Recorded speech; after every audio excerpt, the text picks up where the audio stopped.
जय श्री राधा दोस्तों। Great spirits का मेरे चैनल पर स्वागत है। उम्मीद करती हूँ कि आप सब बहुत अच्छे होंगे। आज मैं आप लोगों से कहने आई हूँ कि डोंट जज योर सेल्फ टू मच। अपने आप को बहुत ज़्यादा जज मत करिए। अपने शैडो सेल्फ से मत भागिए।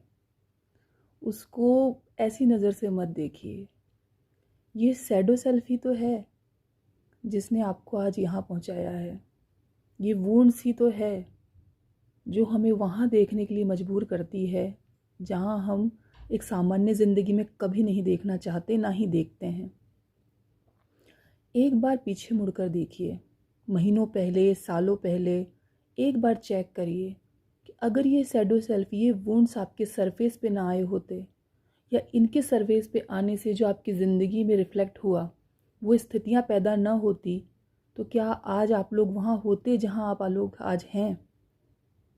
कभी नहीं दोस्तों, कभी नहीं होते। लोगों को प्लीज़ करने में या अपने आप को परफेक्ट दिखाने में हमारा वहाँ तक का जीवन निकला था, बाकी भी ऐसे ही निकल जाता।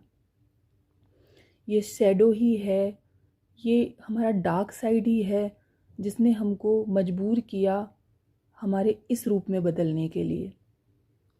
तो हमें नहीं लगता कि इससे हमें बचना चाहिए, इसे हमें नज़रअंदाज करना चाहिए या इससे हमें भागना चाहिए। आप एक बार सोचिए, अगर अंधेरा ना हो तो रोशनी का क्या महत्व? अगर रात ना हो तो दिन ही दिन के उजाले से हम थक नहीं जाएंगे? हमेशा रोशनी देखते देखते हम थक नहीं जाएंगे? इसी तरह डार्क साइड हमारा दूसरा पहलू है, बराबर इक्वल लाइट के। लाइट जितना महत्व रखती है हमारी ज़िंदगी में, हमारा डार्क साइड भी उतना ही महत्व रखता है। ये 3D प्लैनेट है और हम एक ह्यूमन बीइंग हैं। डुअलिटी यहाँ की सच्चाई है। एक बार मैं आपको एक एग्जाम्पल से समझाती हूँ। हवा के साथ अगर कोई गंध उड़ रही है, चाहे वो अच्छी है चाहे वो बुरी है, हमारा नाक तो मजबूर है ही ना उसको सूंघने के लिए। हमें न चाहते हुए उसे सूंघना पड़ेगा।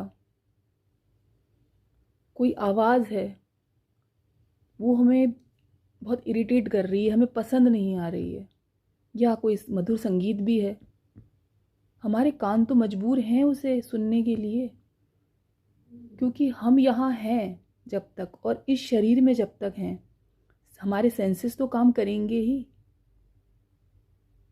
तो हमें न चाहते हुए भी देखना होगा जो हम नहीं देखना चाहते हैं, सुनना होगा जो हम नहीं सुनना चाहते हैं, या सूंघना होगा जो हम नहीं सूंघना चाहते हैं। तो इसीलिए हमारा डार्क साइड भी बिल्कुल वैसे ही है। इसे बिना जजमेंट के हमको अपनाना ही होगा। परफेक्ट जैसा यहाँ पर कुछ भी नहीं है। परफेक्ट बनने की दौड़ में हम तब भी दौड़ते थे, क्या हम परफेक्ट बन पाए? और यहाँ क्या चीज़ परफेक्ट हो सकती है? यहाँ कुछ भी परफेक्ट नहीं है, यहाँ परफेक्ट नहीं बना जा सकता है। तो परफेक्ट बनने की बेकार की कोशिशों को अब हमें छोड़ देना चाहिए। जीवन एक धारा की तरह है, ये बस बहती रहती है, और मज़ा आनंद हम जब ही ले सकते हैं जब हम इस धारा के साथ बहते चले जाएं। कंट्रोल करने की कोशिश सिर्फ स्ट्रगल पैदा करेगी।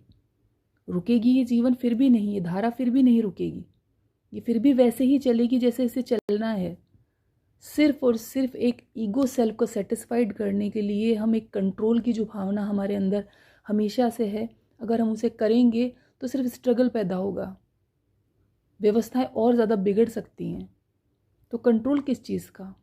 आप एक बार सोचिए, जब परमात्मा ने आपको इस रास्ते पे डाला या आपको चुना, आपने कम कोशिश की इस लाइफ को वैसा बनाने की जैसा आपके लिए उस वक्त सामान्य था? पूरी कोशिश की आपने। क्या कम कंट्रोल करने की कोशिश की? क्या कुछ कंट्रोल हुआ? शायद आपने और ग्रीफ फील किया हो, और स्ट्रगल फील किया हो लाइफ के अंदर। और आज अगर आप पीछे सोचते होंगे तो देखते होंगे कि उस वक्त मैंने इतना रजिस्ट नहीं किया होता तो मैं यहाँ और जल्दी पहुँच जाता। क्या ऐसा कुछ होता नहीं है, जल्दी या लेट कुछ नहीं होता, सब डिवाइन टाइमिंग होता है। बट ऐसा हम फील कर सकते हैं। कंट्रोल करने की हमारी कोशिश सिर्फ हमको स्ट्रगल देती है। ये लाइफ कंट्रोल करने के लिए बिल्कुल भी नहीं है। इमेजिन कीजिए आपको डांस करना है, आप डांस करने जाते हैं, आप रिदम के साथ अपनी बॉडी को मूव करते हैं। अगर आप हर एक स्टेप से पहले नेक्स्ट स्टेप के बारे में बहुत ज़्यादा नियंत्रण होने के बारे में सोचेंगे तो वो डांस ना होकर एक तानाशाही हो जाएगा। डांस तो फ्लो में होना चाहिए। वैसे ही ज़िंदगी है, एक डांस ही है, इसे फ्लो में चलते रहने देना चाहिए। नेक्स्ट स्टेप के बारे में इतना क्या सोचना, उसे रिदम के अनुसार चलने दीजिए, तब जाके वो बेहतर कला प्रदर्शित होगी, एक बेहतर नृत्य बनेगा। उसके अंदर हमारे इस लॉजिकल माइंड को ज़्यादा डालने से वो चीज़ सिर्फ और सिर्फ एक बिगड़ा हुआ करतब हो सकता है, मगर एक खूबसूरत डांस नहीं। आप विशेष अपने आप को फील जब ही कर सकते हैं जब आप जैसे जीवन चल रहा है उसके साथ सिर्फ बहते चलें, उसमें अपना कुछ विशेष न डालें, जो है उसे स्वीकारें। वैसे ही हमारा शैडो भी है। मुझे ऐसा लगता है कि हमारा शैडो, हमारा वुंड एक ऐसी खिड़की है जहाँ से परमात्मा हमें अलाउ करता है हमारे भीतर झांकने देने के लिए। वो हमें इजाज़त देता है कि यहाँ से देखिए आप, यहाँ वो जगह है, यहाँ वो खाली स्थान मिला है उस शैडो के ज़रिए, उस वुंड के ज़रिए, जिसकी वजह से आप अपने अंदर झांक सकते हैं। और हम अभी तक यही करते आए हैं। आपने यही तो किया है, आप यहाँ तक कैसे पहुँचे हैं? तो ये कोई डेस्टिनेशन नहीं है, ये ज़िंदगी बिल्कुल भी डेस्टिनेशन नहीं है। यहाँ सिर्फ पड़ाव हो सकते हैं।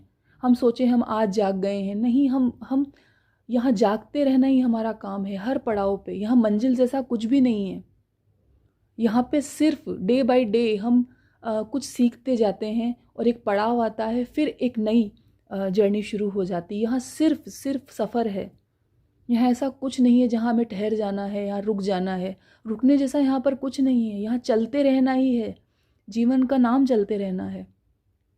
और जैसे जैसे हम पड़ाव पार करेंगे, हमारे नए जो हमें जिनको ठीक करना है या जिन्हें हमें एक्सेप्ट करना है विदाउट कंट्रोलिंग, विदाउट जजमेंट, वही तो हमारा शैडो है, वही तो हमारे वुंड्स हैं, वही तो हम यहाँ करने आए हैं, वही तो हमारा काम है। यहाँ हम क्या कर रहे हैं?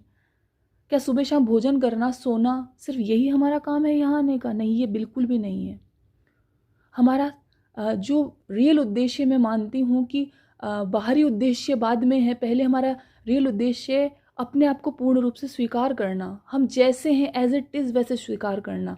उसके बाद हम परमात्मा पे छोड़ते हैं कि वो हमारे कैसे शैडो को या वुंड्स को कैसे ठीक करते हैं या उन्हें वो किस चीज़ में बदलते हैं। ठीक करना जैसा कोई शब्द नहीं है। मेरा कहने का यहाँ पे तात्पर्य है कि किस चीज़, उस चीज़ को कैसे बदलते हैं। एनर्जी ओनली चेंज होती है, डिस्ट्रॉय कभी भी नहीं होती है। एग्जाम्पल के तौर पे आप एक बार सोचिए कि जब एक बहुत क्रोधी व्यक्ति होता है, जब उसका जागरण होता है या जब वो अपने इस वुंड को पहचानता है, तो उसका यही वुंड एक समाज का बहुत बड़ा लीडर बनता है। एक साहसी और क्रोधी आदमी ही एक समाज का बहुत अच्छा लीडर बन सकता है, एक बेहतर लीडर। एक चोट खाया हुआ दिल पे, बहुत चोट खाया हुआ, धोखा खाया हुआ दिल बंदा, इंसान ही अनकंडीशनल लव को, करुणा को पहचान सकता है और इन लोगों में बांट सकता है। वो प्रेम को समझ सकता है कि सच में प्रेम है क्या। एक बाजी हारा हुआ व्यक्ति ही आपको बता सकता है कि उसने क्या गलतियां की है जो आप ना करें इस बाजी को जीतने के लिए। कंट्रोल जैसा, ठीक करने जैसा यहाँ कुछ नहीं है। यहाँ आनंदित होकर जीवन जीने का सिर्फ एक ही तरीका है, और वो है धारा के प्रवाह के साथ बहते चले जाना। जो सामने आ रहा है उसे स्वीकार करना, उस पर हमें काम करने की ज़रूरत नहीं है। हम अगर स्वीकार की अवस्था में आ जाएंगे तो वो ऑटोमेटिकली उस रूप में परिवर्तित हो जाएगा जिस रूप के लिए वो बना हुआ है, या जिस रूप के लिए ईश्वर ने हमें वो गुण अवगुण दिया होगा। आज के लिए बस इतना ही। जय श्री राधे दोस्तों।